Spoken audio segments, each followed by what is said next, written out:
এই দেখুন আমার পরোটা, নিউ স্টাইলের পরোটা রেডি হয়ে গেছে। দেখুন কতটা সফট এবং নরম হয়েছে, খেতে খুব ভালো লাগবে। ভালো লাগলে আপনারা লাইক, কমেন্ট, শেয়ার করতে কিন্তু ভুলবেন না। বাটির মধ্যে আমি প্রথমে 1 বাটি আটা ময়দা মেশানো 1 বাটি নিয়ে নিয়েছি। এবার আমরা এর মধ্যে 3টে আলু সেদ্ধ করে নিয়েছি, এর মধ্যে দিয়ে দিলাম। আর একটা ডিম দেব।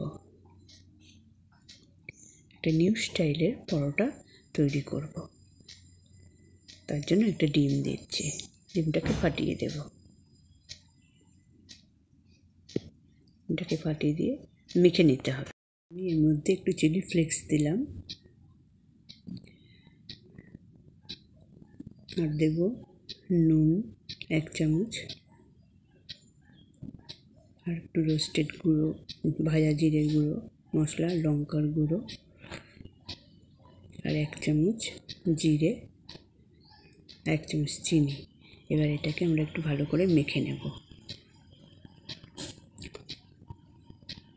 ভালো করে মেখে নিয়ে ফিরে আসছি।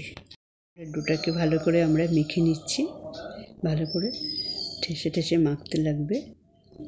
মেখে নিচ্ছি ভালো করে, বেশ সুন্দরভাবে মাখা হবে এটা, তাহলে পরোটাটাও খুব স্বাদ হবে। এই যে আমাদের দেখুন ডোটা তৈরি।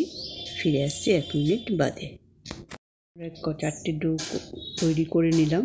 এবার আমরা বেলুন চাকিতে এটাকে বেলে নেব। ডো আমরা এই বেলুন চাকিতে দিয়ে আমরা রুটির আকারেই বেলে নেব, গোল করে এপিট ওপিট করে বেলে নিতে লাগবে।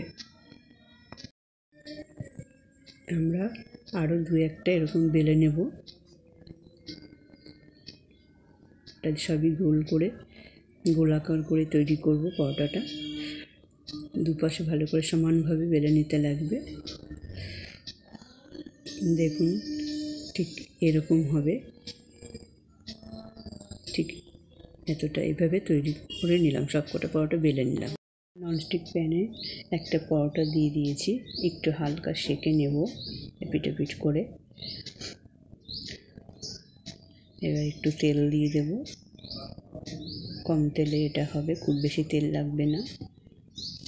আমাদের নিউ স্টাইলের পরোটা খেতে খুব সুস্বাদু হবে। আরও একটা দিয়ে দিলাম। এটাকেও তেল দিয়ে এপিট ওপিট করে ভেজে নিতে হবে। আর একটু অল্প তেল দিয়ে দিলাম, ভালো করে ভেজে নেব। ভেজে নিয়ে ফিরে আসছি। এখন আমাদের এটা ভাজা হয়ে গেছে। এবার এটাকে তুলে নেব। একটি আমি দিয়ে দিয়েছি, এটাকেও উল্টে পাল্টে দেখুন এভাবে ভেজে নিতে লাগবে। এই যে ঠিক আমাদের হয়ে গেছে নিউ স্টাইলের পরোটা রেডি। একটা পাত্রের মধ্যে পরোটাগুলো ভেজে তুলে নিলাম। এবার আমি পরিবেশন করে দেখাচ্ছি।